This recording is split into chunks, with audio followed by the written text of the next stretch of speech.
मधनं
भगवती सरस्वतीला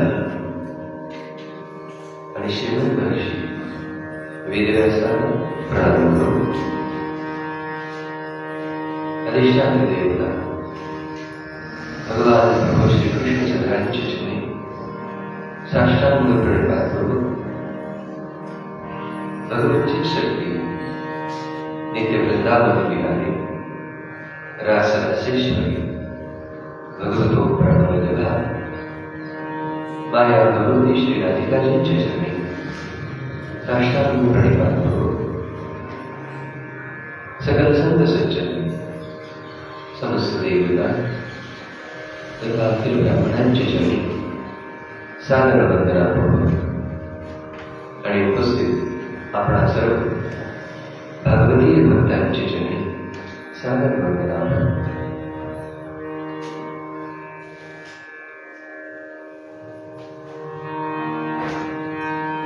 परम प्रेममयी परम लीलामयी अनंत दयाभूषी अकारण करुणावलय नंदनंदन पुरुषोत्तम भगवान श्री कृष्णचंद्रांच्या दिव्य अनुभव मधुरच्या चरित्राचे चिंतन करण्याकरता आपण एकाग्र होतो आहोत.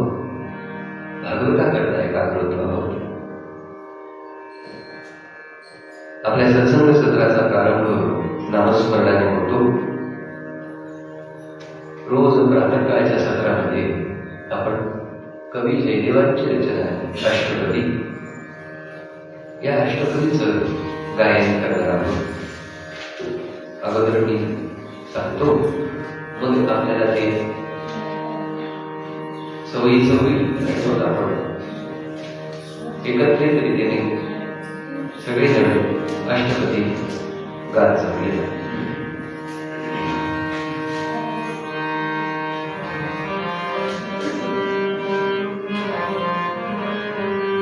अगोदर एक ओळ सांगतो. श्रीत कमलामुच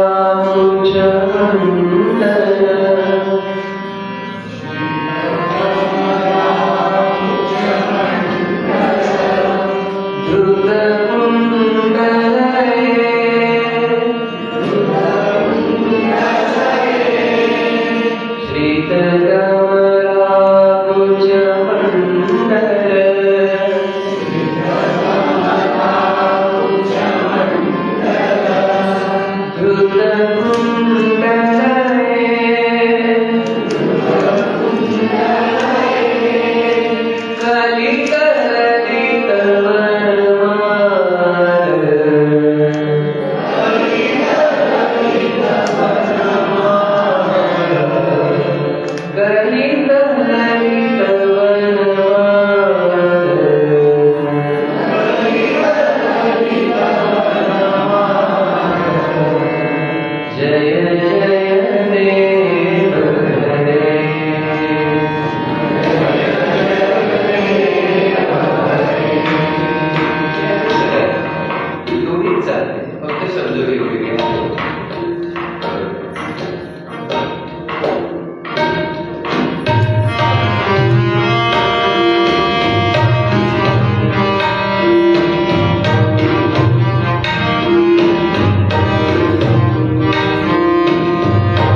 तत्प्रविष्टो वा श्रीमां प्रसूतां सञ्जीवयते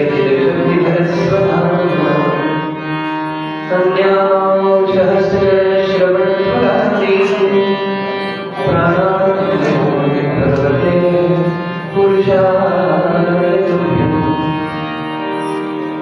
समचरण सरोजं साक्षालीलापराधं जगन्नीतपावनीं मण्डलं मण्डलानां करुणतुलसीमालां कथनं जनेत्रं सदैव भासं श्रीविठ्ठलं चिन्तयामि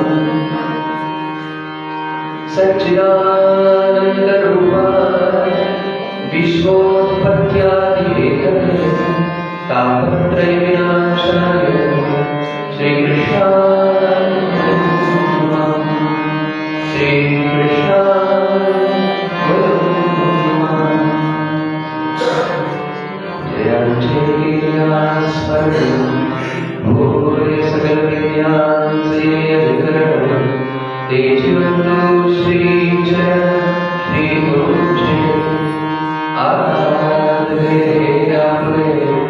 सौभाग्यामहे परिवैसमोपादे श्रीगुरुजय ते नमस्कारो नियता पुण्डरीकमलाधर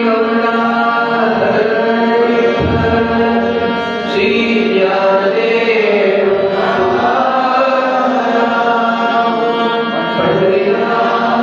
भगवान की सर्वसंतन की श्री लक्ष्मी नरसिंह श्यामराय भगवान की जय जय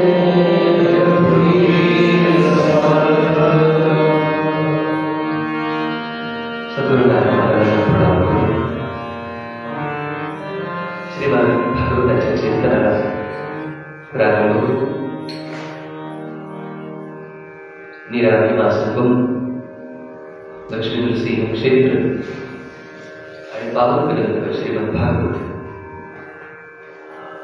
भगवत चरित्राचा उपक्रम हा नेहमी आनंददायी आहे.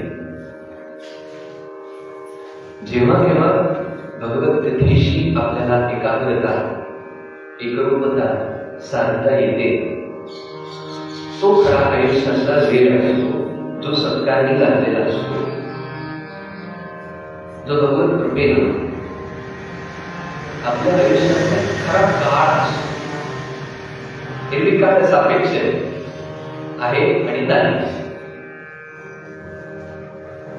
मग आहे असल्याची जाणीव जेव्हा होते तेव्हा खरे आपण असलेल्याचा अनुभव असणे आहे या आहे मध्ये सर्व काही आहे. नुसतं मराठीचा शब्द छंद आहे. असणे म्हणजे असणे, त्या अस्तित्व भाव असं आपल्या धर्मशास्त्रात म्हटलं. अस्ति अस्ति अस्ति म्हणजे त्याचा विरुद्धार्थ काय तयार होईल? नास्ति. म्हणून दोन पक्ष आहे असं म्हणणारे कोण? देव आहे असं म्हणणारे आणि नाही असं म्हणणारे. नाही कोण म्हणतं? त्याला अनुभव नाही आणि जो अनुभव घेण्याकरता जागा नाही. आपण कशाकरता एकत्र आलो? अनुभव घेण्याकरता. अस्ति आहे, अस्मि इदम अहमेव अस्मेव अग्रे चतुश्लोकी भागवत आहे. नाना सिद्धांताची चर्चा या निमित्तानं होणार आहे. काही सिद्धांत कळतील, काही सिद्धांत कळणार नाही. काही सिद्धांत आपल्याला समजून घेण्याकरता स्वतःचा अभ्यास करावा. तो जसा जसा पुढे जाईल तसा तसा ते सिद्धांत आपल्याला समजून येईल. लगेच हे सगळे रसायनाची सूत्र असोत, भौतिकशास्त्राची सूत्र असोत, भूमितीची ही सूत्र असोत, की अगदी कलेतली सूत्र असो, स्वर, ताल, लय लगेच ते समजून येईल. त्यासाठी अभ्यास करावा. मग तो अभ्यास करणे म्हणजे अध्यात्मशास्त्र आहे. अभ्यासाचा निरपवाद असं शंकराचार्य म्हणतात. आपल्याला अभ्यास करावा लागत नाही. कशाचा अभ्यास करावा लागत नाही? आपलं शरीर असल्याचा अभ्यास करावा लागत नाही. करावा लागलाय का कधी? हो, हे माझं शरीर आहे बरं का, या शरीराकरता मला असा असा अभ्यास करावा लागला का? नाही करावा. आपल्या आजूबाजूचं जे जग आहे त्या जगाकरता काही अभ्यास करावा लागला का? ते आपल्याला जसं जसं अनुभवायला येईल तसं तसं आपण स्वीकार केलो. दगड, नदी, माती, पाणी, ऊन, वारा, पाऊस जे जे काही आपल्या आजूबाजूला आहे ते आपल्याला जसं जसं अनुभवायला येत गेलं तसं तसं स्वीकार केलो. मग हा झाला जगाचा अनुभव, तो आपण स्वीकारला.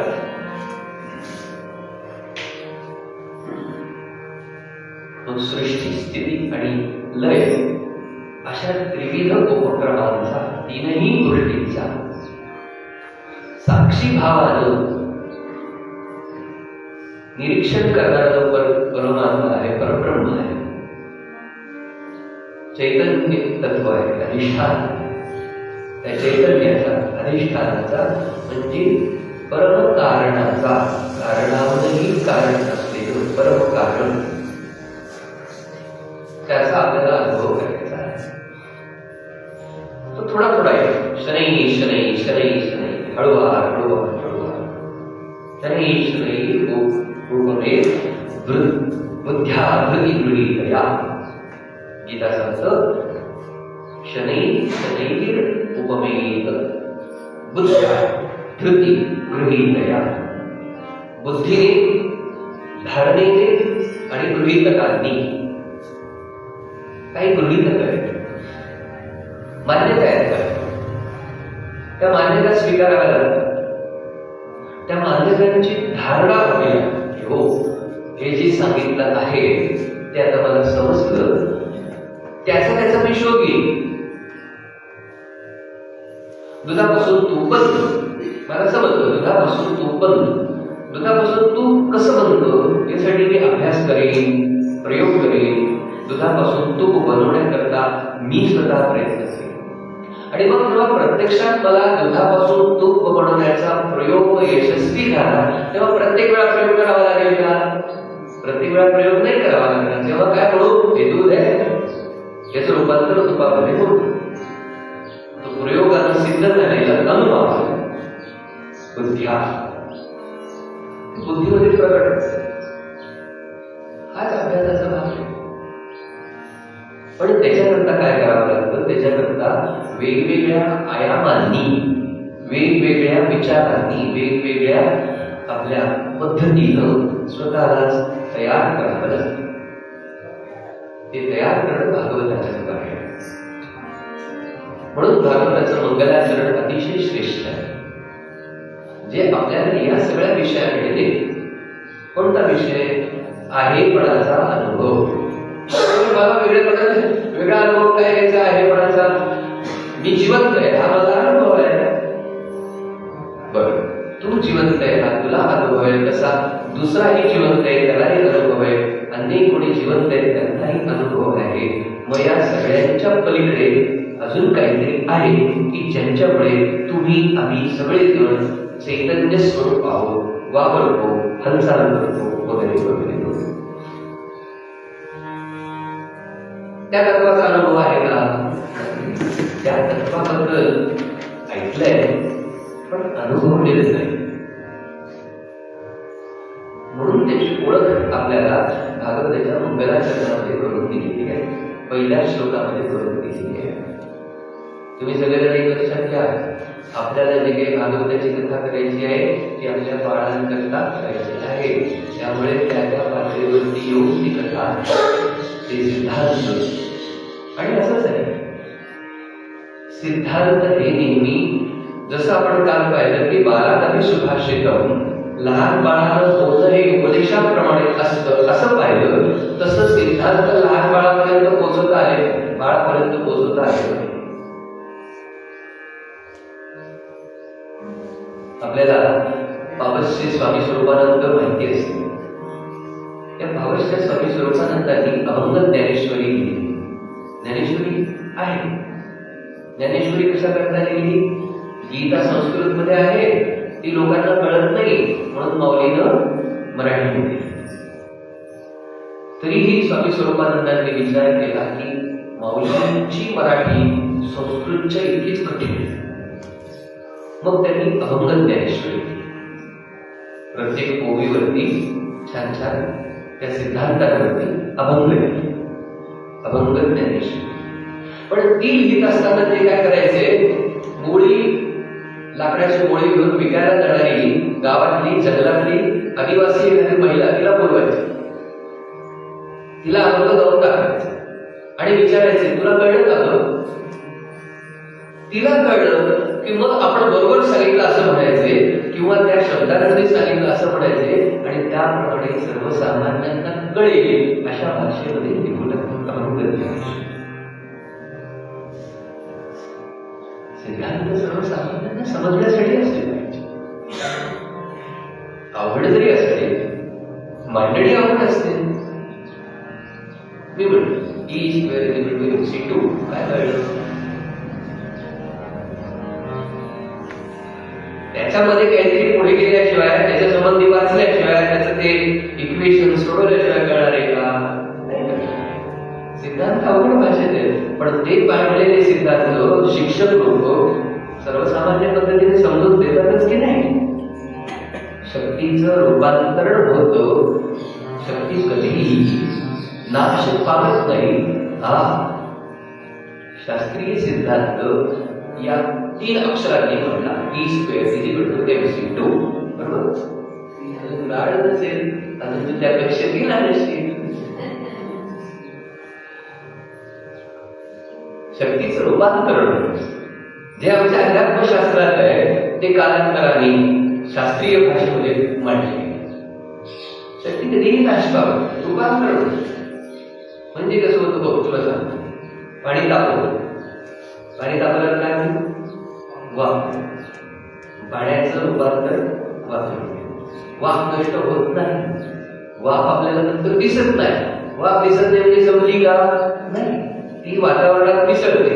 आणि वाफेचं काय झाले बघण्याकरता पाणी उकळणाऱ्या भांड्यावर झाकण ठेवावं. त्याला काय होतं, उकळणाऱ्या पाणी त्या झाकणापर्यंत येतं, तिथे थंड होतं म्हणून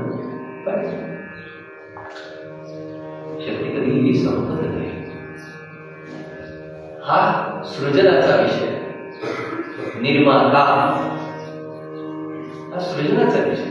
मी विनाकारण आपल्याशी काहीही इकडचं तिकडचं बोलणार नाही, भागवताला धरूनच बोलेल.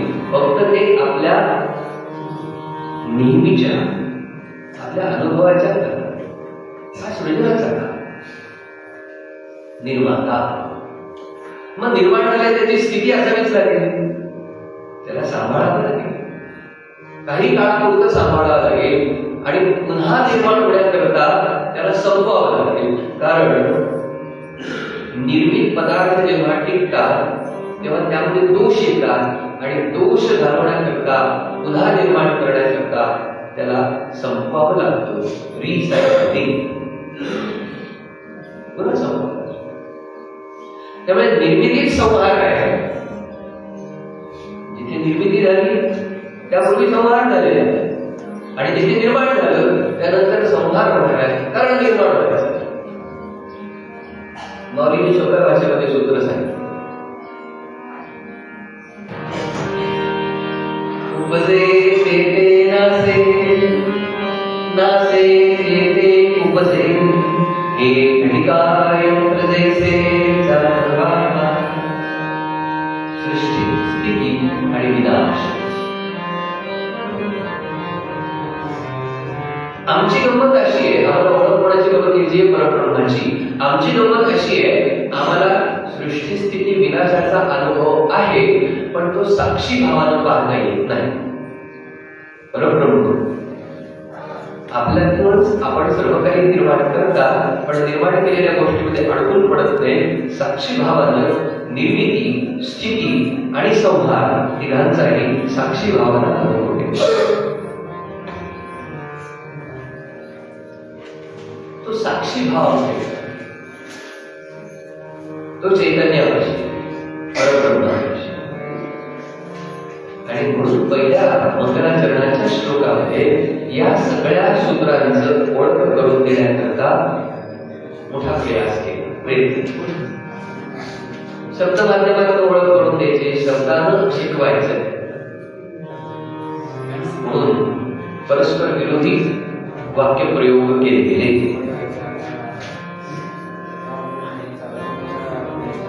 जन्माद्यस्य शाखेषु विज्ञस्वरा तेने ब्रह्महृदायादिकवये मुह्यन्ति यत्सूर्याः तेजो वारी मृदां यथा विनिमयो यत्र त्रिसर्गो मृषा धाम्ना स्वेन सदा निरस्तकुहः सत्यं परं धीमहि. शब्दार्थाची ओळख करून घ्यायची झाली तर या श्लोकाचा सर्वसामान्य अर्थ असा आहे की ज्याच्याद्वारे उत्पत्ती स्थिती लय होता, जन्माद्यस्य यतः, तो कसा आहे? अर्थेषु अभिज्ञो, साक्षी भाव अभिज्ञो, स्वरा स्वतंत्र, अर्थेषु अभिज्ञ स्वर. संत महंतांच्या ऋषीमुनींच्या मनामध्ये अनेक शंका निर्माण झाल्या की असा साक्षी भाव कसा काय धारण करता येतो आणि असं कसं असू शकतं, हे स्वरूप कसं आहे, हे स्वरूप कसं आहे, म्हणून जे प्रश्न पडले त्या प्रश्नाचं उत्तर देण्याकरता प्रत्यक्ष जगन्नियंत्या प्रभू परब्रह्म ब्रह्मदेवाच्या हृदयामध्ये आपल्या स्वरूपाच्या ज्ञानाची स्फुरणा,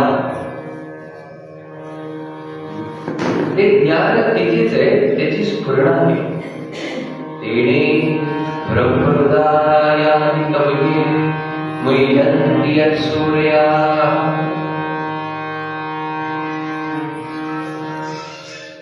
स्फुरणा केली म्हणजे काय?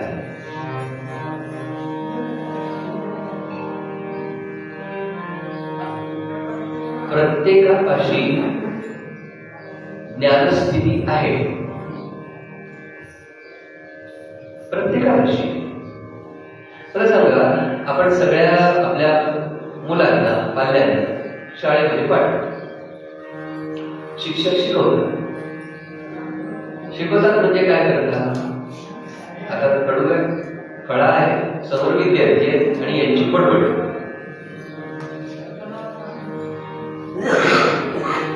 माझा प्रश्न आहे, शिकवतात म्हणजे काय करतात?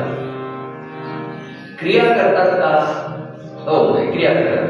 फळ्यावर काहीतरी लिहितात, ते लिहून काहीतरी समजावून सांगतात आणि विद्यार्थ्यांना ते समजतं. समजतेचा अर्थ असा आहे माय बापो, शिकवतात म्हणजे असं की ते तिथे आहे याची फक्त त्याला जाणीव करून देतात, याला ज्ञानाची स्फुरणा असं म्हणतात. Swami Vivekananda education is manifestation असं म्हणतात. काल आपण स्वाध्यायाचा विचार केला. का स्वाध्यायाचा विचार केला? ज्ञान इकडनं उचललं, जसं गरम पाणी भरले बादलीमध्ये, आता ते फारच गरज आहे म्हणून काय करायचं म्हणून इकडचं गार पाणी घेतलं आणि त्या बादलीमध्ये ओतलं. अशा प्रकारे शिक्षकांच्या मनातलं ज्ञान विद्यार्थ्यांच्या हृदयात ओतलं जातं का? ज्ञान कधीही ओतलं जात नाही. याचं कारण ज्ञान बाहेर न येणारी वस्तू नाहीये, ती तिथेच आहे आणि तिथेच आहे त्याचा स्पर्श घडवून देणं याला शिकवणं असं म्हटलेलं. त्याला स्वाध्याय. तेने ब्रह्महृदायादि कवये मुह्यन्ति यत्सूर्याः. अनेकांना प्रश्न पडले, सूर्याः, ज्ञानी ऋषीमुनी संतांना प्रश्न पडले.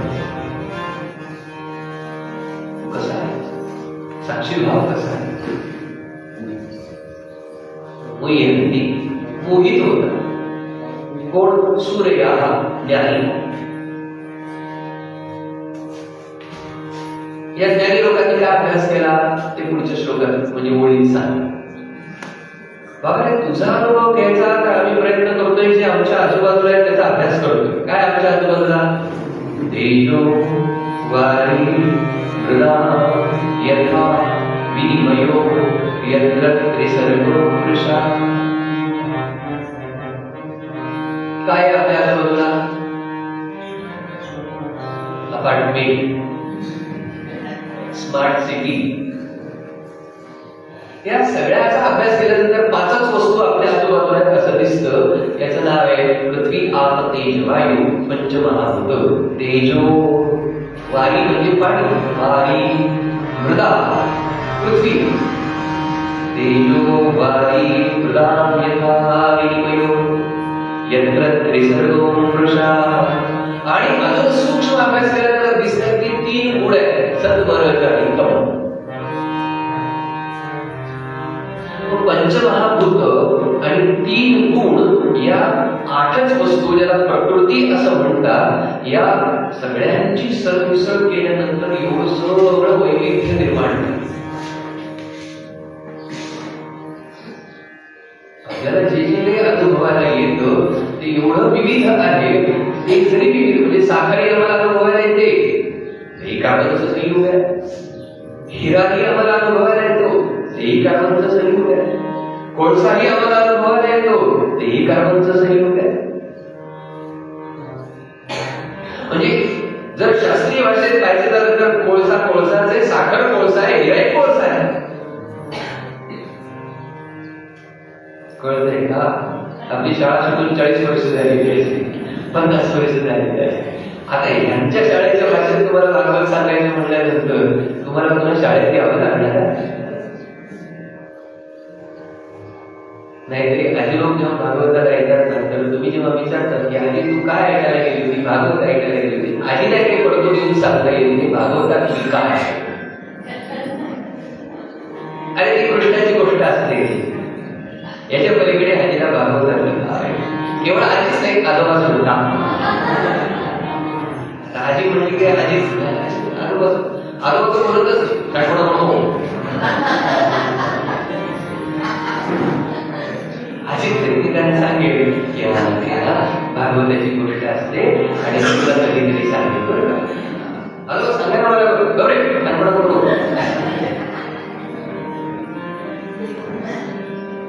त्याची खरी गंमत सांगू का तुला आजोबांच्या समोर? आजोबांना काही कळलं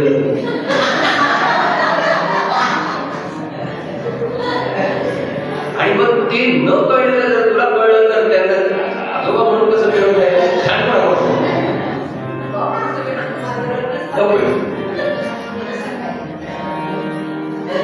नाही, ही परिस्थिती सर्वदूर भारतामध्ये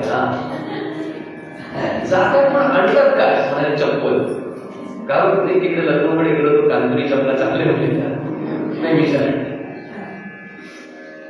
जातात पण आणतात का? 7-7 दिवस 7-7 तास आम्ही एकाकडे बसतो आणि आमच्या पुढच्या पिढीकरता आम्हाला काही सांगता येत नाही. शास्त्रीय पद्धतीने सांगता येत नाही. ते सांगणं काही अवघड नाहीये. आम्ही त्यांच्या पातळीवरती जाऊन, त्यांच्या अनुभव विश्वात जाऊन, त्यांच्या विश्वाप्रमाणे विचार करून या विश्वाची सगळी कारण मीमांसा त्यांच्या भाषेमध्ये सांगता येणं हे खरं आम्हाला उमजलेलं अध्यात्म आहे. अन्यथा अवघड भाषेमध्ये अध्यात्म सांगणं म्हणजे काहीतरी अध्यात्म उमगलेलं आहे असं सामान्य समजून सांगतात. 5 वस्तू दिसत आहेत: पृथ्वी, आप, तेज, वायू. आणि अशा काही कालवल्या गेलेल्या आहेत की त्याच्यातनं बेमालूम अशी मिश्रण तयार झालेली आहे. एखादा कसलेला चित्रकार असतो ना, तो 5च रंग घेतो: लाल, हिरवा, पिवळा, निळा, काळा. पण त्या रंगाची अशी काही संगती तयार करतो की एक एक चित्र पाहतो तर ते सगळं वेगवेगळं वाटायला लागतं.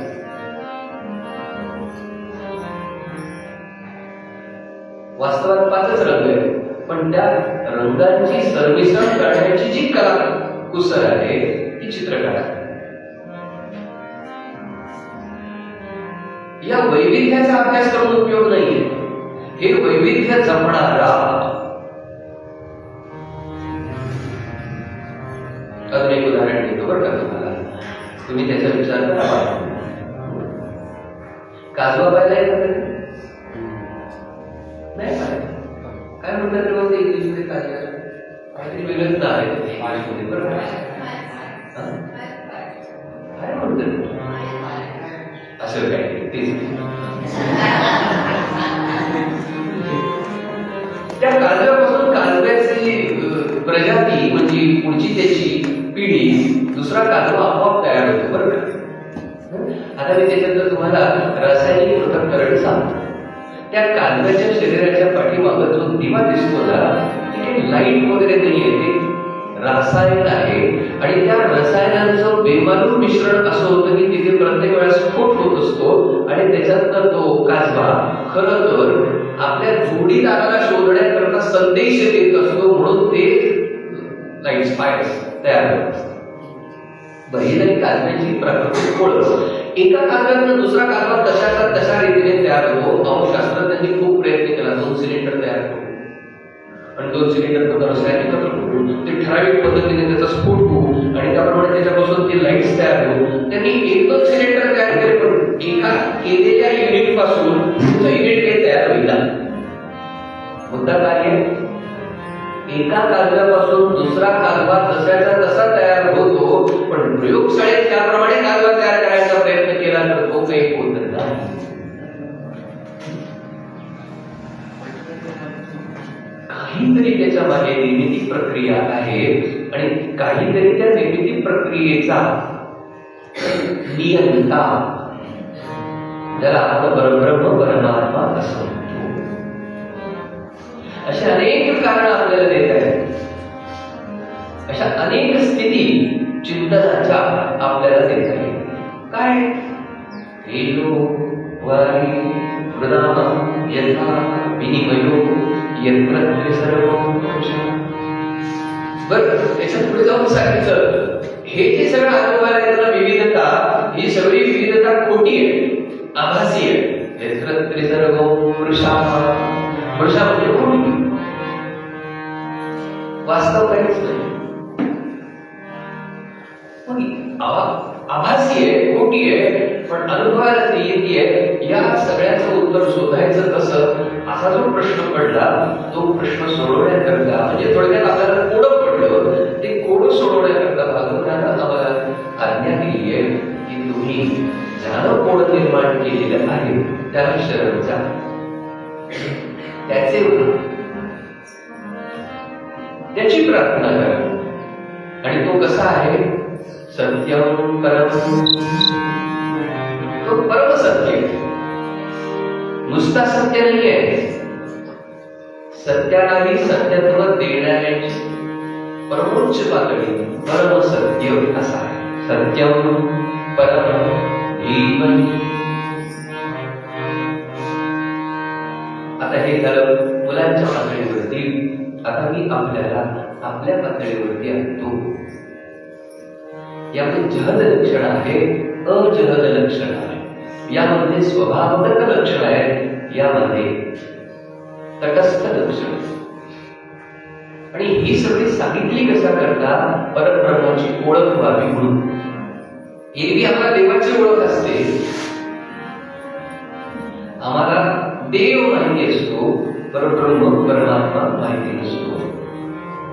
असं कसं म्हणतात? हो, हे म्हणायला कारण आहे, आम्हाला ज्याच्याबद्दल काही समजूत आहे त्या समजुतीतला देव आमच्याकडे आहे. समजुतीतला देव कसा? त्याची पूजा करावी, प्रार्थना करावी. पूजा प्रार्थना केली की तो देव प्रसन्न होतो, तो प्रसन्न झाला की आपल्याला सगळं काही हवं ते देतो. अशा प्रकारचा देव आपण तयार केलेला आहे, पण तो समजुतीतला आहे, तो तसा नाही. तो समजुतीतला आहे, तो तसा नाही. मग तो कसा आहे हे ओळखण्याकरता आम्हाला शास्त्रीय चिंतन करायला सांगितलं. तटस्थ लक्षण, स्वभावगत लक्षण. तटस्थ लक्षण असं असतं की जे आपल्याला अनुभवायला आलं तरी ज्याच्याबद्दल आपण चिंतन करतो आहोत त्याला त्या लक्षणामुळे काहीही फरक पडत नाही. म्हणजे खरं तर ते तटस्थ लक्षण आहे.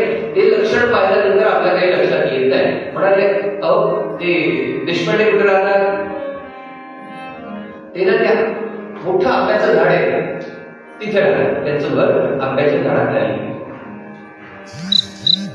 आता आंब्याच्या झाडाचा आणि देशपांडेंच्या घराचा असा काही संबंध नाही.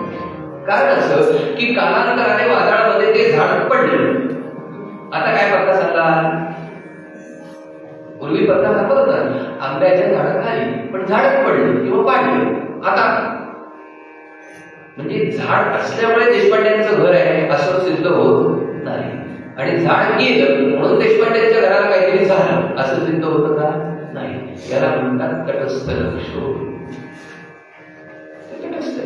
असलं का आणि नसलं का. तसं या सृष्टीबद्दलचं चिंतन आहे, त्याला तटस्थ लक्षण म्हटलेलं आहे. सृष्टी तटस्थ लक्षण म्हणजे ती असली आणि नसली काय. सृष्टी आहे म्हणून परब्रह्माचं अस्तित्व आहे, परमसत्य नाही. सृष्टी लयाला गेली म्हणून त्याचं अस्तित्व लयाला जाईल असं होत. सृष्टी असतानाही आहे, सृष्टी पूर्वीही आहे आणि सृष्टी लयाला गेली तरीही आहे. म्हणून प्रारंभ कुठून केला, आहे. असणे ज्याला अनुभवाला आलं ना, आणि जो असण्याच्या अनुभवात असतो म्हणजेच काय, होऊन गेलेलं पाहत नाही, होणारं पाहत नाही. आहे आपण तळीवरती राहतो, होऊन गेलेलं कोण पाहतो आपण. हो मी तरुण होतो तेव्हा साधा आवडतायच. आता मला दुःख वाटतं का आता मी तरुण राहिलो नाही, म्हणजे होऊन गेलेल्यामध्ये मी कुठेतरी रमत राहिलो. हो आता आमच्याकडे नातू जन्माला दिला आणि आता त्या नातूचं नातीचं आम्हाला असं असं असं कौतुक आहे, त्याचं असं तर होणार नाही का, त्याचं तसं तर होणार नाही का, त्याचं असं आहे का, त्याचं तसं आहे का. म्हणजे नातवाच्या भविष्यामध्ये रमत बसला, आपल्या भूतकाळात रमत बसला आणि वर्तमानाला मात्र हा जो साक्षी भाव आहे तो भविष्याबद्दलही आहे आणि भूत म्हणजे भूतकाळाबद्दलही आहे. तिथे सापेक्ष काळाबद्दल, काळाची सत्ता दिली आहे आणि काळाची सत्ता नसल्याकारणाने अजून काही पदर असल्या कारणानं त्याला परमसत्य असं म्हणतात. मग असं जे तुम्ही तटस्थ लक्षण सांगितलं त्यापेक्षा काही स्वभावगत लक्षण सांगता येते का. हो स्वभावगत लक्षण आहे की जे त्याचं स्वतःच आहे आणि ते आपल्याला जर ओळखता आलं तर तो ओळखता येईल, म्हणून त्याला अभिज्ञ स्वराट असं म्हणते. अर्थेषु अभिज्ञ स्वराट. साक्षीभान हे त्याचं स्वभावगत लक्षण. अभिज्ञ सर्व गोष्टींचा ज्ञाता आहे, पण ज्ञाता असला म्हणून असलेल्या गोष्टींमध्ये अडकून पडत नाही. स्वराट उत्पत्ती झाली काय, स्थिती असली काय आणि लय असला काय, या तीनही अवस्थांपासून स्वतंत्र असा आहे. म्हणजे सृष्टी उत्पन्न झाली म्हणून फार आनंदी झाला आणि लयाला गेली म्हणून दुःखी झाला. हा जो सगळा शास्त्रीय भाषेतला प्रकार आहे तो मला नेहमी एका बिंब प्रतिबिंब न्यायाने समजून द्यायला फार आवडतो. म्हणजे असं की आपण आरशासमोर उभं राहिलं की आरशात आपलं प्रतिबिंब दिसतं. मग विचारावं की हे आरशातले खरे आहेत का, खरे आहेत. आरशातले जर खरे असाल तर आरशातल्या तुम्हाला छान कपडे घालून, दागिने घालून, सजवून आरशातल्या सजवून काय होतं. आरशातले तुम्ही खरे आहात, तो खरा आहे हो, पण त्याच्यापेक्षा मी